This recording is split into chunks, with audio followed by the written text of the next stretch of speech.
Bonjour. Je viens de parler à Daniel, là, puis il m'a dit qu'il fallait que je me dépêche, sinon on serait en retard.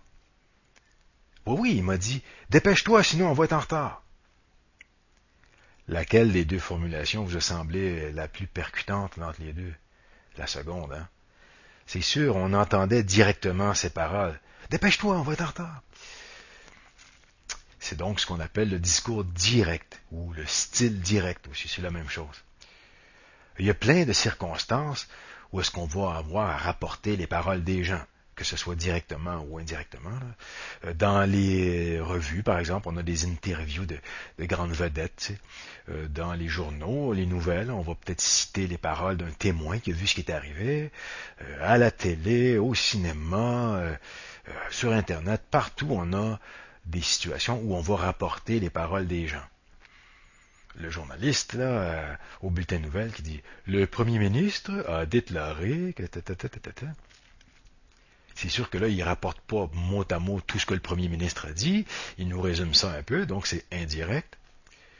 Mais je vous parie, une paquet de gomme ballon, que demain matin, le premier ministre va dire ah, mais là, les gens ne devraient pas être en désaccord avec moi. Là. Écoutez, c'est parce que j'ai été mal cité par le journaliste. Ouais. En tout cas, quelles que soient les circonstances, à chaque fois qu'on va rapporter les paroles de quelqu'un, on aura toujours à choisir entre les rapporter directement, mot à mot, fidèlement, ou indirectement, c'est-à-dire en résumant un peu les idées que la personne a voulu dire.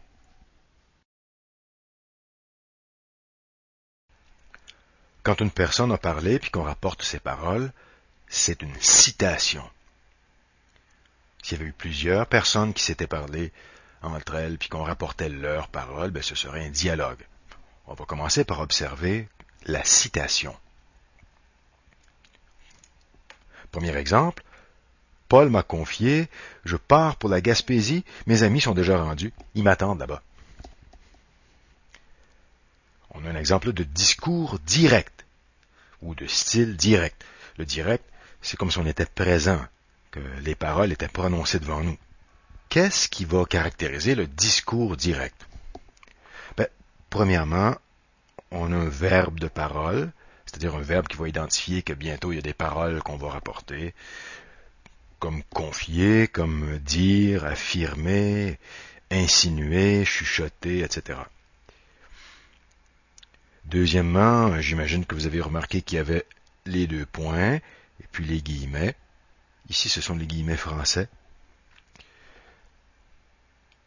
Autrefois, en Amérique, on n'avait que des machines à écrire, c'est bien avant le traitement de texte, puis donc on avait même ici au Canada français, disons au Québec, les machines à écrire étaient anglaises, puis on avait modifié quelques touches, quelques frappes, c'est tout. Donc on avait conservé les guillemets anglais, puis de ce genre-là. Si vous utilisez, vous, encore les guillemets anglais, ben ça dérange pas grand-chose. Il y a une petite nuance là, mais on ne perdra pas notre temps avec ça aujourd'hui. Maintenant, il y a autre chose qui me vient à l'esprit en parlant de ça. Beaucoup de gens utilisent les parenthèses pour les paroles, puis c'est vraiment pas ça. Les parenthèses ne servent pas du tout à rapporter les paroles. Un autre exemple, le serveur m'a demandé « Voulez-vous un café ?» Encore une fois, on rapporte directement les paroles, on les entend, donc on a du discours direct.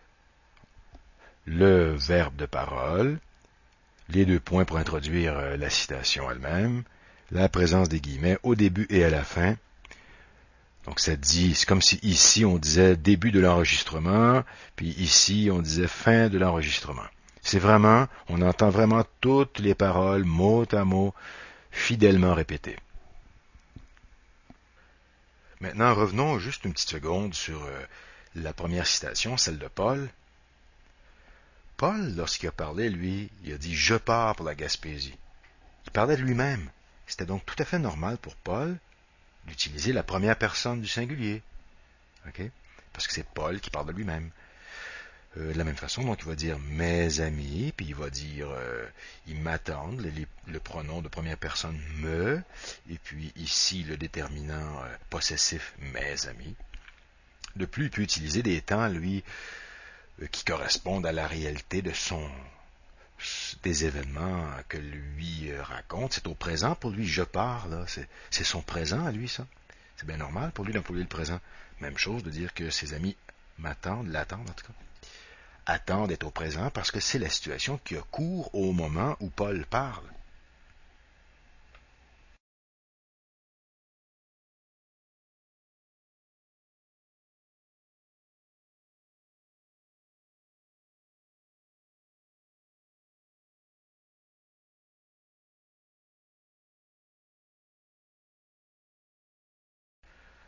Maintenant, on ne rapporte pas toujours le discours de façon directe. Parfois, pour toutes sortes de raisons, on peut décider de le faire d'une manière indirecte. Par exemple, Paul m'a confié qu'il partait pour la Gaspésie. Il m'a dit que ses amis étaient déjà rendus et qu'il l'attendaient là-bas. C'est la même information qu'on va donner. Mais là, c'est moi qui explique au lecteur, disons, ce que Paul m'a dit. Okay? Je ne suis pas en train de rapporter mot à mot. Si on compare les deux, bon, vous pouvez voir qu'on a encore le verbe de parole qui annonce que je vais quand même rapporter des propos de quelqu'un, même si ce n'est pas directement. Mais, bien entendu, comme je ne fais pas jouer d'enregistrement de personne, ben, il n'y en a pas de guillemets, il n'y a pas de deux points, il n'y a pas de guillemets, là. En plus, les pronoms, maintenant, doivent être ajustés comme c'est moi qui parle. Je ne peux pas dire je, c'est pas moi qui parle pour la Gaspésie. Je suis obligé de dire il, troisième personne, parce que je parle de quelqu'un. La troisième personne, c'est ceux dont on parle. Donc, il m'a dit que ses amis étaient déjà rendus, que ses amis, même chose pour le possessif, ce n'est plus mes amis, peut-être bien qu'on ne partage pas du tout les mêmes amis, ce sont ses amis qui sont déjà rendus et que il, eux, ses amis, l'attendaient lui, donc il, troisième personne du pluriel, L apostrophe maintenant ici, troisième personne du singulier, ça correspond à Paul, ça c'était du pluriel, ses amis. Un autre ajustement, il faut être conséquent avec la situation, c'est que je dis Paul m'a confié. Donc, si je disais que Paul m'a confié qu'il part pour la Gaspésie, ça ne marcherait pas. C'est déjà fait, là. Donc, ça va être plutôt il partait. Et puis, les autres verbes aussi, ils étaient rendus. Et ses amis l'attendaient. Parce que là, c'est pas l'événement du jour, comme c'était le cas, quand Paul parlait, lui, il prenait le présent. Maintenant, moi, je raconte une sorte de souvenir, au fond. Fait que c'est un peu normal que j'emploie des conjugaisons de temps passé. Et puis si on compare la citation du serveur qui m'a demandé si je voulais un café, c'est la même chose qui va se produire. J'ai encore mon verbe de parole, à demander. Lorsque le serveur parlait, lui, il s'adressait à son client. Il disait, voulez-vous?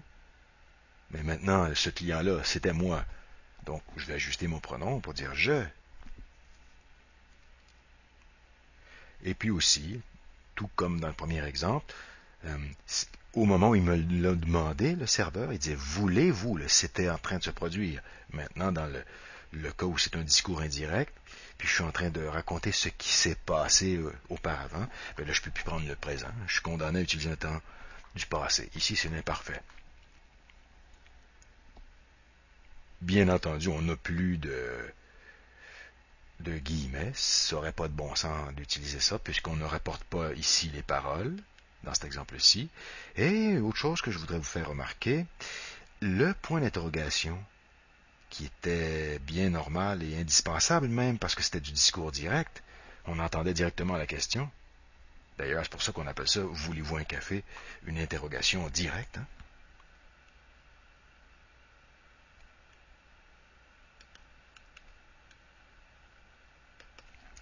Donc, on devait mettre le point d'interrogation pour indiquer, exprimer, là, il y a un truc d'expression un peu là-dedans, que c'était une interrogation directe.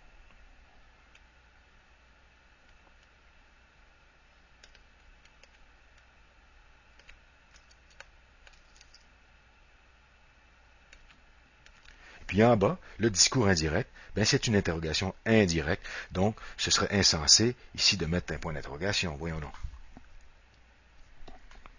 Finalement, je vais regarder le dernier exemple pour vous montrer que souvent qui est le serveur m'a offert un café, souvent dans le discours indirect, on perd un petit peu de précision. En tout cas, on n'a pas tous les détails qu'on avait dans le direct. Ok? Déjà, le serveur m'a demandé si je voulais un café. On ne sait pas s'il m'a vous voyez. On se demande, on peut pas savoir exactement comment il me l'a demandé parce que je le répète pas. Je vais juste dire qu'il me l'a demandé. Puis c'est un peu plus encore dans cette orientation-là du vague.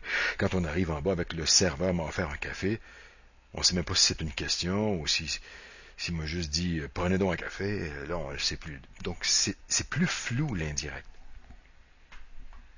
J'ai une autre remarque aussi avant de quitter l'indirect, c'est que souvent, ce sont des temps du passé. On avait vu m'a demandé, si je voulais.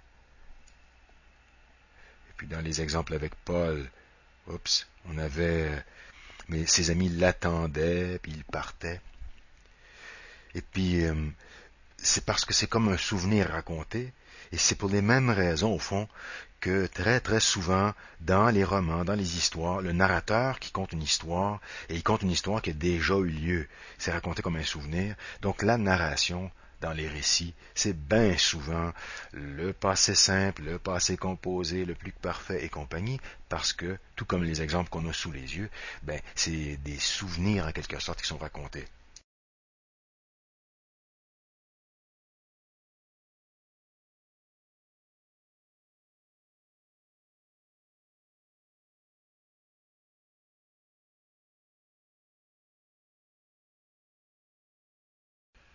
Quand on n'a pas une seule personne qui parle et dont on rapporte les paroles, mais des gens qui se répondent, on a un dialogue. On trouve pas mal plus de dialogue dans les textes narratifs. C'est plus rare dans l'information. Paul s'est approché de nous. Il portait son sac à dos. Il s'est penché vers moi. À quelle heure pensez-vous partir? Vers 10 heures, je crois.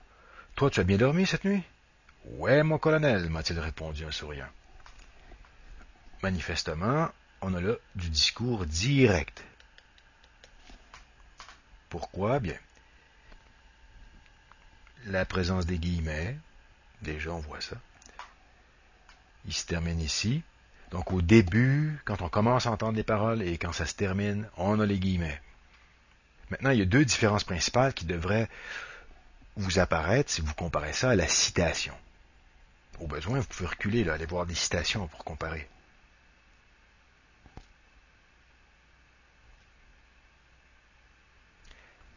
Une première chose, c'est qu'ici, on n'a pas vraiment de verbe de parole. Okay? C'est pas indispensable, après il s'est penché vers moi, de dire, par exemple, il m'a demandé. C'est pas indispensable de faire ça. On pourrait l'avoir, mais on s'en est très bien sorti sans. Parce que le contexte signifiait qu'il allait prendre la parole. Il s'est penché vers moi. En plus, on a la présence des guillemets. Donc, à part l'absence d'un verbe de parole, il y a ici la présence des tirets qui indiquent le changement d'interlocuteur. On voit de plus en plus maintenant, ça c'est une manière un peu classique que je vous ai mise là, mais on voit de plus en plus maintenant des dialogues dans les romans qui sont faits avec seulement des tirets, pas de guillemets et de tirets. On voit des récits qui sont écrits au complet, un roman au complet avec seulement des tirets lorsque les gens parlent. Donc ici, on a de l'indirect. Le même dialogue est repris en indirect. Paul s'est approché de nous. Il portait son sac à dos. Il s'est penché vers moi. Il nous a demandé à quelle heure nous pensions partir. Je lui ai répondu que nous pensions partir vers 10 heures. J'ai voulu savoir s'il avait bien dormi la nuit précédente. En souriant, il m'a assuré que oui.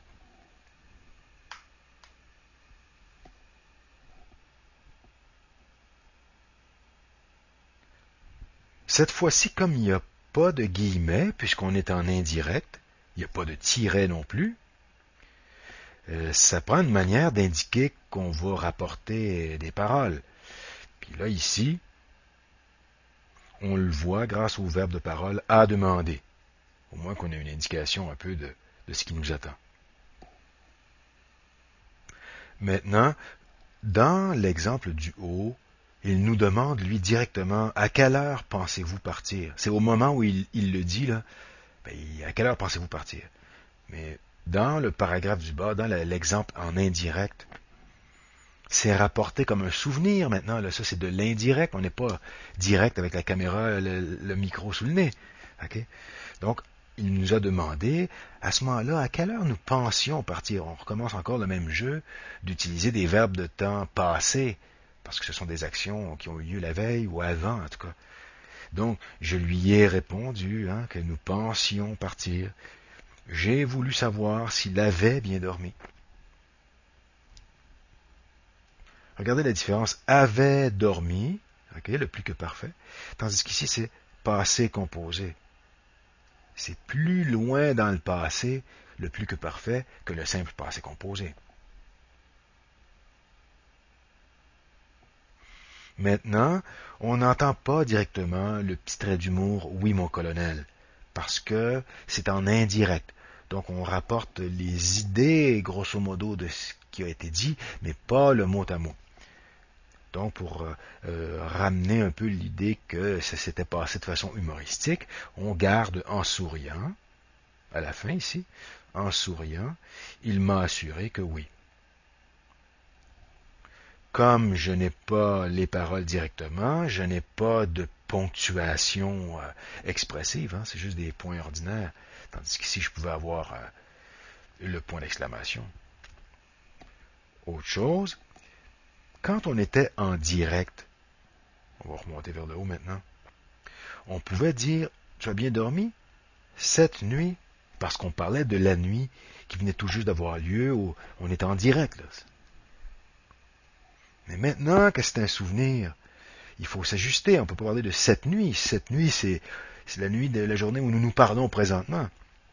Donc, il faut parler de s'il avait bien dormi la nuit précédente, à ce moment-là.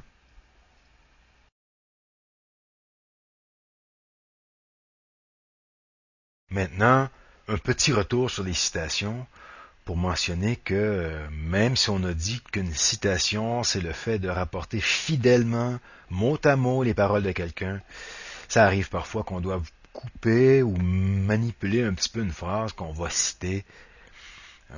On voit beaucoup ça dans les textes informatifs, des nouvelles dans les journaux, des reportages, même des interviews.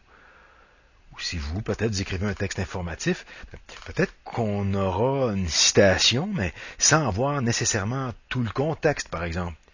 Si jamais on touche à une citation, si on la modifie, à ce moment-là, la modification va être indiquée par des crochets, des espèces de parenthèses carrées, comme vous voyez là. Par exemple, un metteur en scène, on a assisté à la première de sa pièce, gros succès. Là, lui, à la fin, il est interviewé, bien entendu, puis parmi toutes les choses qu'il raconte pour expliquer tout ça, il dit, à mon avis, Paul est un très grand acteur. Il veut rendre hommage à son acteur Paul. Mais nous, on n'a pas vu la pièce.